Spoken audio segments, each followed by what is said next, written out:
Hello students, now we move on to our next lesson, lesson number 15, disaster and rescue.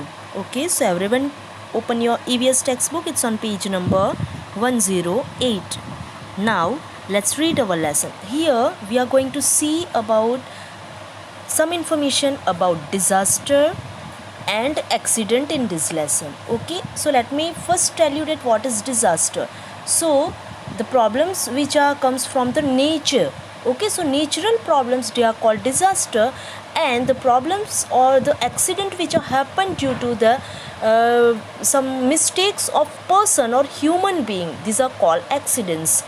Okay so જે natural problems જે છે એ disaster કહેવાશે જ્યારે કોઈક પર્સનની મિસ્ટેકથી જે કોઈ ઇવેન્ટ હેપન થાય, ઓકે, કોઈક બનાવ બને તો એને કહેવાશે એક્સિડન્ટ. ઓકે, તો આ લેસનની અંદર આપણે આ ટુ થિંગ્સ જોવાના છે, disaster and accident. Okay students, hope you understand and clearly differentiate between two. Now disaster, let's see. Now let's read what is there in our lesson. We see and hear about many events happening around us. So આપણે ઘણા બધા events આપણી આજુબાજુ બનતા જોઈએ છીએ. Vehicular accident happen or a child falls off while flying kites. So આવા events આપણે સાંભળીએ છીએ કે કેટલીક વાર વ્હીકલ સાથે અથડાઈ જઈએ અથવા તો કોઈ ચાઇલ્ડ પતંગ ચગાવતા પડી જાય. Now somewhere a fire may break out. કેટલીક જગ્યાઓ પર આપણે એવું પણ સાંભળીએ કે આગ લાગી હોય. સમટાઇમ્સ ધેર આર ફ્લૂડ્સ એટલે કે પૂર. અર્થક્વેક એટલે ધરતીકંપ. એન્ડ સાયક્લોન મીન્સ વાવાઝોડું. તો કેટલીક જગ્યા ઉપર આપણને ફ્લૂડ આવ્યું, અર્થક્વેક એટલે કે ધરતીકંપ કે વાવાઝોડું આવ્યું એવું પણ સાંભળવાનું મળે. Or some other disaster. Such event cause damage to personal and public property. અને આવા જે ઇવેન્ટ્સ થાય એનાથી પર્સનલ તો પ્રોપર્ટી ડેમેજ થાય, પણ પબ્લિક પ્રોપર્ટી પણ એનાથી ડેમેજ થાય. Now sometimes loss of lives also occur due to such disaster. અને આનાથી કેટલીક વાર કોઈક લોકોનો જીવ જાય. Okay, so loss of life also happen because of this types of disasters. We heard all this events around us. તો આપણે આજુબાજુ આવા બધા ઘણા બધા ઇવેન્ટ્સ સાંભળીએ છીએ. Okay, now observe and say. So I hope you clearly understand what is disaster. Okay, so the natural problems which are come from the nature, they are called disasters, just like flood, earthquake, cyclone. Okay, so these are the problems which are comes from nature, so these are called disaster. Whereas collide with vehicle, fire broke out in house, okay, got shock, okay, shock લાગવો કે ઘરમાં આગ લાગી જવી, પછી vehicle સાથે આપણે અથડાઈ જઈએ, આ બધું શું છે? એક્સિડન્ટ છે. These are happen because of the human false. Okay, તો કોઈક માણસની મિસ્ટેક્સના કારણે આવું બને તેને એક્સિડન્ટ્સ કહેવાય. જ્યારે અર્થક્વેક છે, પૂર છે, ઓકે, વાવાઝોડું છે, આ જે છે એ ડિઝાસ્ટર કહેવાશે. Why? Because they come because of natural problem. They are natural problems. They comes from the problems which are comes from nature. Okay, so they are called disaster. આ બધા પ્રોબ્લેમ્સ જે છે એ નેચર તરફથી આવે એટલે એને disaster કહીશું. Okay, તો પૂર, ધરતીકંપ, વાવાઝોડું આ બધું ડિઝાસ્ટર છે. જ્યારે વ્હીકલ સાથે અથડાઈ જવું ને આગ લાગી જવી ઘરમાં કે શોક લાગવો, આ બધું એક્સિડન્ટ છે. Okay, so these are two different things. Now observe and say. So here we can see two picture. Okay, so over here you can see two picture. In first one, now let's see first one. Some people of village, they are bathing in a river, and in second picture we can clearly see that they are flown out. Okay, એવો તણાઈ રહ્યા છે, drone out, એવો બહાર તણાઈ રહ્યા છે. આવું આપણે સેકન્ડ પિક્ચરની અંદર જોઈ શકીએ. Okay, now let's C, think and C. Can you C any disaster in this picture? So in which picture you can see disaster? So you can see a disaster in second picture. So which disaster is there in second picture? We can see a flood એટલે કે પૂર. નદીમાં ઘણું બધું પાણી આવી જવું એ શું છે? પૂર છે, ફ્લૂડ છે. ઓકે, સો આ સેકન્ડ પિક્ચરની અંદર આપણે કયું ડિઝાસ્ટર જોઈ શકીએ છીએ? પૂર. Okay, fluid is happen in second picture. Okay, now if there are flood in the village, what type of problems can occur? તો જો વિલેજની અંદર પૂર આવે તો એનાથી કયા કયા પ્રોબ્લેમ્સ થાય? સો સી કયા કયા પ્રોબ્લેમ્સ થશે? Everywhere there will be water in the village. Then raw houses and huts are swept away. ઘણી બધી જગ્યાઓ પર પાણી ભરાઈ જાય. પછી જે કાચા હાઉસ છે, ઝૂંપડીઓ છે, બધું તણાઈ જાય. બીજું, at time people and animal would be dragged away by fluid water. તો આ જો આની અંદર આપણે જોઈ રહ્યા છે ને, people and animal they are dragged away by fluid water, એટલે કે ફ્લૂડ વોટરની અંદર આ બધા તણાઈ જાય એવું પણ બને. પછી the shortage of drinking water and food take place. Okay, the shortage of drinking water and food take place. So તો શેની શોર્ટેજ આવી જાય? ડ્રિંકિંગ વોટર નહીં મળે અને પ્રોપર ફૂડ પણ મળે નહીં. So shortage of drinking water and food take place and many disease break out. Okay, તો એપિડેમિક બ્રેક આઉટ એટલે કે રોગચાળો ફાટી નીકળે. Okay, so this types of problems can be faced due to flood in a village. તો આવા બધા problems આપણે જોઈ શકીએ જ્યારે કોઈ વિલેજની અંદર પૂર આવે. Okay, now see the next question. What damage is cause due to flood? ફ્લૂડના કારણે કયા ડેમેજ થશે? સો કયા ડેમેજ થશે વિલેજની અંદર જો ફ્લૂડ આવે, પૂર આવે તો કયું ડેમેજ થશે? So row houses and hut. At first શું થશે કે જે રો હાઉસીસ એન્ડ હટ છે એ બધા તણાઈ જશે. So row houses and huts are swept away with water. પછી બીજું શું થશે? પીપલ અને એનિમલ એવો પણ તણાઈ જાય એવું બને. So people and animal living in low laying areas flow away with water. Then people and animal face food and water shortage. અને આપણને શું નહીં મળે? ફ્લૂડ સમયે પાણી પીવાનું નહીં મળે અથવા તો ડ્રિંકેબલ વોટરની શોર્ટેજ થઈ જાય અને ફૂડ ખાવાની વસ્તુઓની પણ શોર્ટેજ થઈ શકે. The life of people become destroyed. Okay, તો કેટલાક લોકોનો જીવ પણ જાય એવું પણ બને. Than epidemic spread. એપિડેમિક એટલે કે ઘણા બધા ડિસીઝ બ્રેકઆઉટ થાય. એને શું કહેવાશે? એપિડેમિક, રોગચાળો ફાટી નીકળે. Trees near the river are uprooted. Okay, જો રિવરની આસપાસ જે કંઈ પણ ટ્રીઝ હોય એ બધા ઉખડી જાય. સો this types of problems can be faced while fluid અકર in a village. જ્યારે પણ વિલેજમાં ફ્લૂડ્સ આવે તો આવા બધા પ્રોબ્લેમ્સ ફેસ કરવું પડે. Okay, now see when is such a situation seen. આવી સિચ્યુએશન આપણે ક્યારે જોઈ શકીએ? So flood comes either due to heavy rains in the monsoon or due to the melting of ice on mountains. Okay, so flood ક્યારે થાય? ક્યારે આવે flood? So heavy rainfall in a monsoon. મોન્સૂનમાં જ્યારે બહુ વધારે વરસાદ પડે ત્યારે ફ્લૂડ આવે. અથવા તો કોઈ એવી રિવર હોય કે જે માઉન્ટનની ઉપરથી આવે અને માઉન્ટનની આસપાસના જે એરિયાઝ છે એની અંદર પાણી ભરાઈ જાય. શેને કારણે? Because of melting of snow. Okay, તો આવા જે સ્નોઈ માઉન્ટેન છે એની આસપાસની જે રિવર છે એમાં મેલ્ટિંગ સ્નોના કારણે પણ ફ્લૂડ આવી શકે. ઓકે, ફોર એક્ઝામ્પલ આપણે સાંભળી ગયા that in June 2013 Kedarnath flood come. Okay, flood in Kedarnath come and this Kedarnath flood come due to melting of Kedarnath mountain snow. Okay, Kedarnath જે માઉન્ટેન છે એના સ્નો મેલ્ટિંગ થવાના કારણે કેદારનાથની અંદર હ્યુજ ફ્લૂડ આવ્યું. આપણે સાંભળી ગયા. ઓકે, કેદારનાથના ટેમ્પલની અંદર બધું પાણી ભરાઈ ગયું.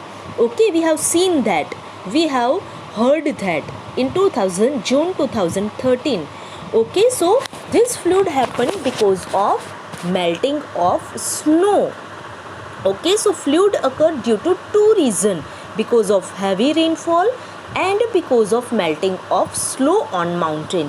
ઓકે, જે સ્નો હોય એટલે કે બરફ જે હોય એ પીગળી જવાના કારણે પણ નદીની અંદર પૂર આવી શકે, અથવા તો જ્યારે ખૂબ હેવી રેનફોલ થાય તો એના કારણે પણ ફ્લૂડ આવે. So there are two reason for flood: heavy rainfall and melting of snow on mountain.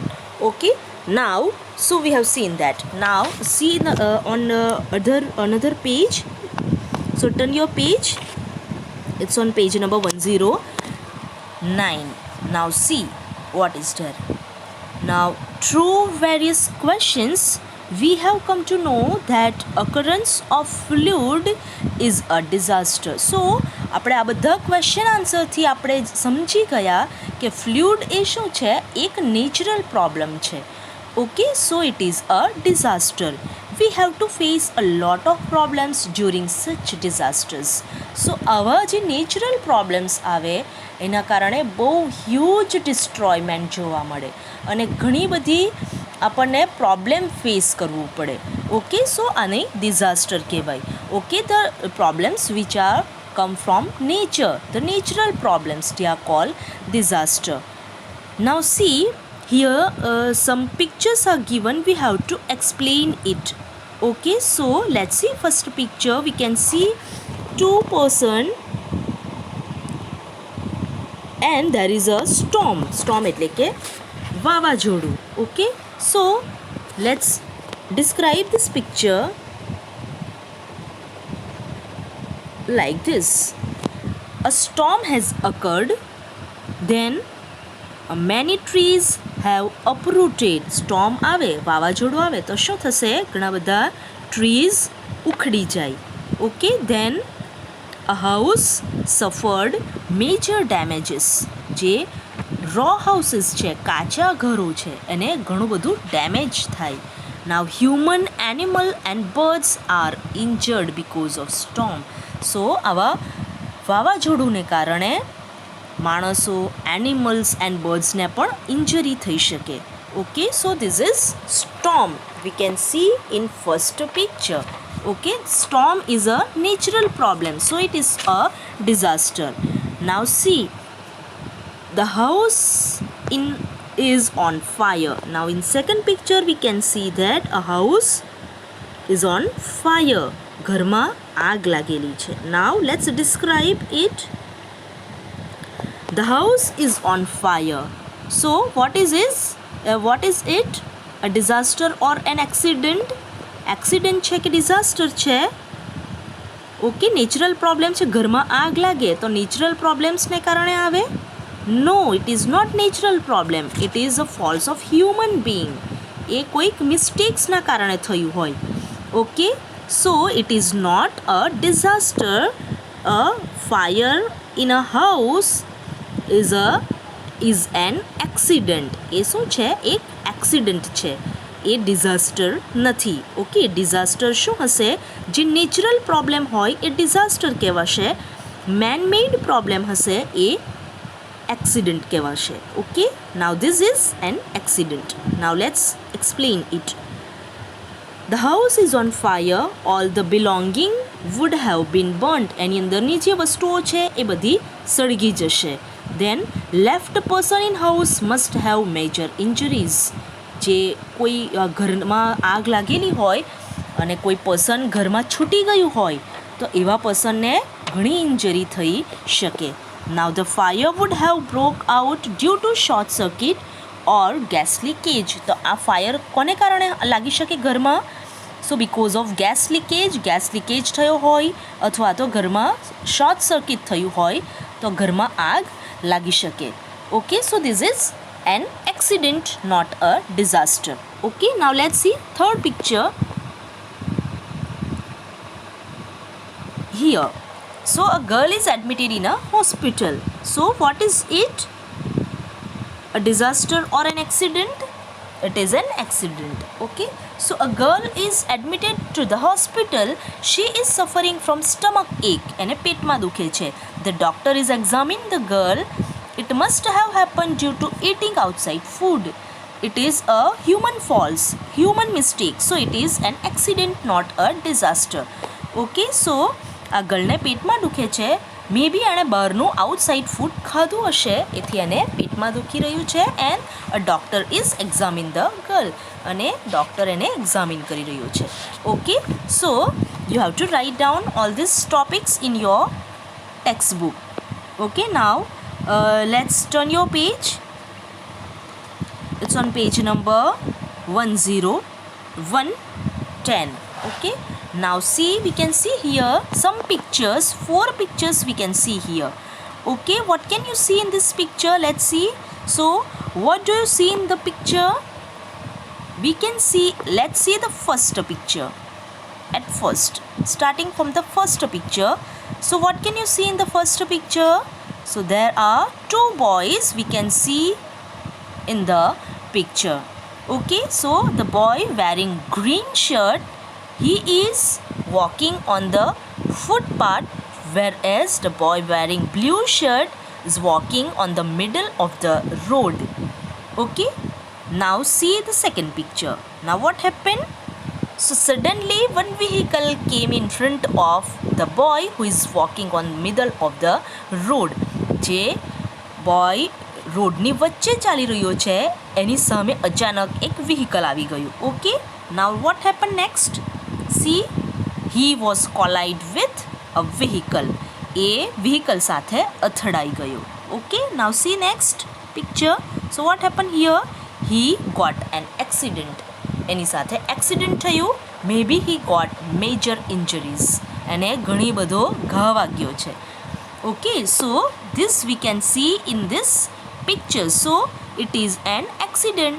This event happened due to the mistake of this boy. So it is an accident. Okay, આ event શા માટે બન્યો છે? આ જે boy છે એ રોડના મિડલમાં ચાલી રહ્યો છે. It is the mistake of this boy, and so this happened. Okay, so the accident happened. So it is an accident. It is man-made mistake. Okay, so man-made problems called accident, while a natural problem they are called disaster. This is an accident. Okay, now let's see next. How did this accident happen? કેવી રીતના થયો accident? Because this boy who is wearing blue shirt is walking on the middle of the road. So this accident happened. Now how can such accident be avoided? So how can such accident, આવા એક્સિડન્ટને આપણે કેવી રીતના avoid કરી શકીએ? So we must walk on footpath. Okay, or if there is no footpath, we must walk on right side of the road. Okay, so by doing so we can avoid these types of accident. Okay, so walk on the right side of the road, or if there is a footpath, we have to we must walk on footpath. Okay, and doing so we can avoid the accident. Now what sort of problems arise after the accident? Accident થાય પછી કયો problems આવશે? The person may get injury or fractured after accident. accident પછી એને કોઈક major injuries આવી શકે અથવા તો ફ્રેક્ચર થઈ શકે, or the person may lose his life. Okay, તો અથવા તો એક્સિડન્ટમાં લાઈફ પણ લૂઝ થઈ શકે. સો these are the problems. Now mention other such accidents. So આવા બીજા કેટલા એક્સિડન્ટ્સ હશે? એક્સિડન્ટ્સ કોને કહેવાશે બીજા? સો ગોટ શોક, ઓકે, એ પણ એક્સિડન્ટ કહેવાશે. Then fell in the well, કૂવામાં પડી જવું, it is an accident. Collision with a bike, કોઈક બાઇક સાથે અથડાઈ જવું, it is an accident. Got slipped, slip થઈ જવું, it is an accident. Then crackers got exploded in hand, ફટાકડા આપણા હાથમાં ફૂટી જાય, it is also an accident. Then falling from the tree પરથી નીચે પડી જવું, it is also an accident. So these are some accidents we can write here. Okay, so the accidents which are happen because of the mistakes of person. Okay, કોઈક પર્સનની મિસ્ટેકના કારણે accident થાય. Okay, So these are some accidents. Now we'll stop here and the next two pages we'll discuss later. Okay students, hope you understand and clearly distinguish between disaster and accidents. Okay students, take care, stay home, stay safe.